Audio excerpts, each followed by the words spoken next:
Penguatan sebesar 0,22% ini tentunya memberikan optimisme karena kita masih dalam menakar-nakar sebenarnya bagaimana nanti performa ISG di pekan-pekan pertama di semester 2 2023 ini. Hari ini berhasil ditutup di penguatan sebesar 0,22%, di mana memang kalau di pagi tadi bahkan melesatnya juga luar biasa signifikan.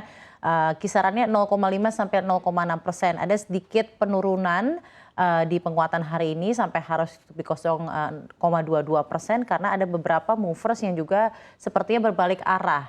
Perdagangan tadi seluruh sektor kompak menguat, namun di penutupan perdagangan hari ini ada 3 sampai 4 sektor yang harus melemah dari 11 sektor yang ada.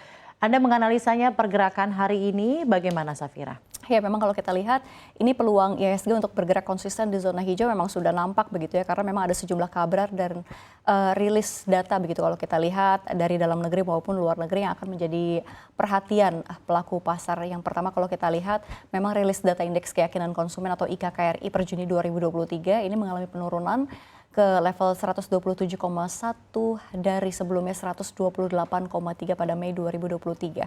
Nah, ini penurunannya didorong oleh pelemahan optimisme keyakinan konsumen terhadap memang kondisi ekonomi saat ini dan ekspektasi terhadap kalau kita lihat memang terhadap ekonomi begitu ya dan ke depannya. Dan kalau kita lihat sementara Bank Indonesia juga menilai ekspektasi konsumen terhadap kondisi ekonomi 6 bulan ke depan ini memang terpantau tetap kuat. Hal ini tentu saja tercermin dari indeks ekspektasi konsumen atau IEK di bulan Juni 2023 yang tercatat dalam zona optimis di atas 100 atau sebesar 137,5. Dan ini pun masih rendah sebenarnya dari IEK Mei 2023 yang sebesar 137,8. Dan kalau kita lihat sentimen berikutnya memang ada datang dari China. Ini data inflasi pada periode Juni 2023 memang akan dirilis hari ini, tapi kita belum mendapatkannya begitu ya. Dan kalau kita lihat memang inflasi berdasarkan Consumer Price Index atau CPI, pergerakan diperkirakan memang akan turun menjadi 0,1% secara tahunan, sedangkan memang secara bulanan CPI China ini pada bulan lalu diperkirakan sedikit membaik menjadi minus 0,1%. Selain inflasi CPI, China juga nanti akan merilis inflasi berdasarkan Producer Price Index atau PPI. Periode Juni 2023 diperkirakan akan kembali menurun menjadi minus 4,9%. Dan data inflasi China ini tentu akan dipantau ketat oleh pelaku pasar karena memang jika inflasi kembali menurun maka ada kelesuan daya beli yang terjadi di China. Dan berbeda lagi nasib dengan di Amerika Serikat yang inflasinya memang diharapkan turun ke level 2% begitu ya, Syafrina.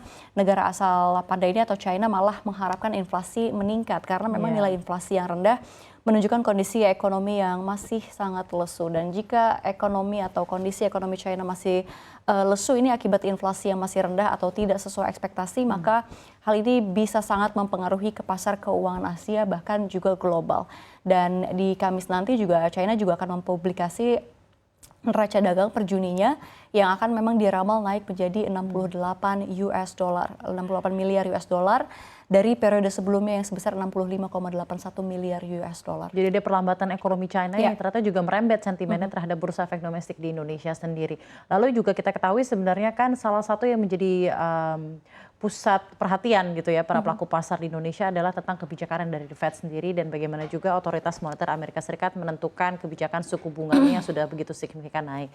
Nah, untuk kebijakan Amerika Serikat sendiri seperti apa kira-kira landscape-nya? Ya, kalau misalkan untuk sentimen Amerika Serikat sendiri tentu investor juga akan menunggu data-data yang paling hot begitu ya pekan ini, di mana memang Amerika Serikat akan mengeluarkan data inflasi per Juninya tepat di hari Rabu dan Kamis. Dan kalau kita lihat memang Wall Street tentu ingin melihat penurunan lanjutan inflasi begitu ya demi mengetahui apakah rencana Bank Sentral Amerika Serikat The Fed terkait pengetatan moneter ini berhasil atau memang Ketua The Fed Jerome Powell CS ini tetap masih akan hawkish ke depan. Di sisi lain memang perkembangan geopolitik Amerika Serikat dan juga China juga akan menjadi penggerak pasar selama pekan ini. Dan kita lihat dan kita ketahui gitu ya Janet Yellen juga baru saja datang ke Beijing untuk melakukan pembicaraan terhadap ekonomi antara kedua negara tersebut. Dan walau kita ketahui juga sebenarnya inflasi masih di kisaran 4% dan masih begitu jauh dari 2%. Jadi mungkin masih ada uncertainty yang begitu kuat dari pelaku pasar. Memang masih ada kemungkinan besar dari The Fed masih akan ada kenaikan suku bunga 1 sampai 2 kali lagi sampai rentang akhir tahun 2023 ini.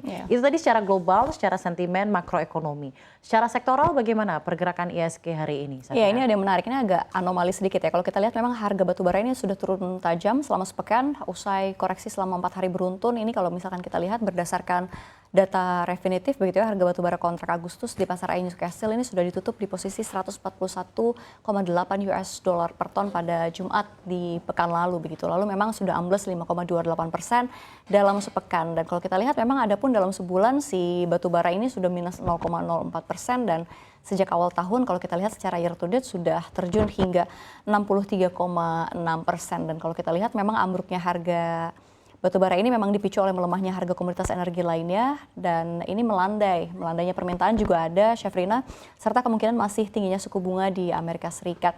Harga gas alam juga di Eropa, EU Dutch TTF juga ambruk 6% kemarin ke 32,35 euro per megawatt hour. Harga gas alam Amerika juga sama, melemah di 1%. Nah kalau kita lihat memang harga gas melemah setelah kekhawatiran pasokan mereda, aliran gas dari Norwegia juga yang semula dikhawatirkan terhambat dipastikan bisa mengalir normal kembali. Nah kalau kita lihat permintaan gas di industri juga turun, sementara pasokan gas di storage juga masih hitungan persentasenya masih ada di 78%-an, hampir 79%, ini jauh di atas rata-rata 5 tahun terakhir. Dan kalau kita ketahui memang ya batu bara adalah sumber energi alternatif begitu ya bagi gas ataupun minyak, sehingga memang harganya saling pasti bersaing dan memang saling mempengaruhi. Di samping itu harga batu bara juga melemah karena memang masih lesunya permintaan terutama dari China, sebab memang berkaca dari lemahnya aktivitas manufaktur dan ekonomi China itu sendiri. Dan kita ketahui sama-sama China ini juga merupakan konsumen terbesar komoditas dunia termasuk batu bara.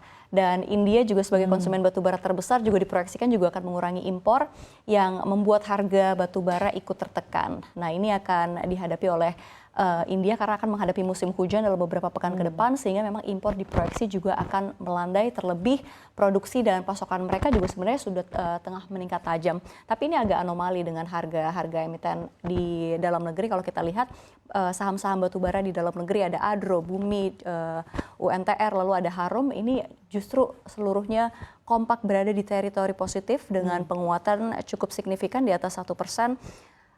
Adaro di 1,68%, Bumi di 1,63%, UNTR di 1,47%, dan Harum di 1,26%. Padahal harga komoditas batubara sedang anjlok ya selama beberapa pekan terakhir ini, namun kita lihat secara sentimen tidak terlalu berpengaruh. Mungkin juga ada pergerakan teknikal yang terjadi di beberapa emiten di sektor-sektor energi ini, dan kita lihat juga ini tercermin ke beberapa harga di emiten-emiten sektor energi yang malah begitu mentereng hari ini ya. Jadi ada keanomalian dalam hal ini ya. Nah lalu bagaimana dengan sektor-sektor yang biasanya menjadi jagoan dalam pergerakan IHSG seperti sektor perbankan, terutama Bank Big Caps. Bagaimana pergerakannya di hari ini? Iya, memang yang jadi penopang laju IHSG hari ini juga menguat, juga ditopang oleh saham-saham perbankan.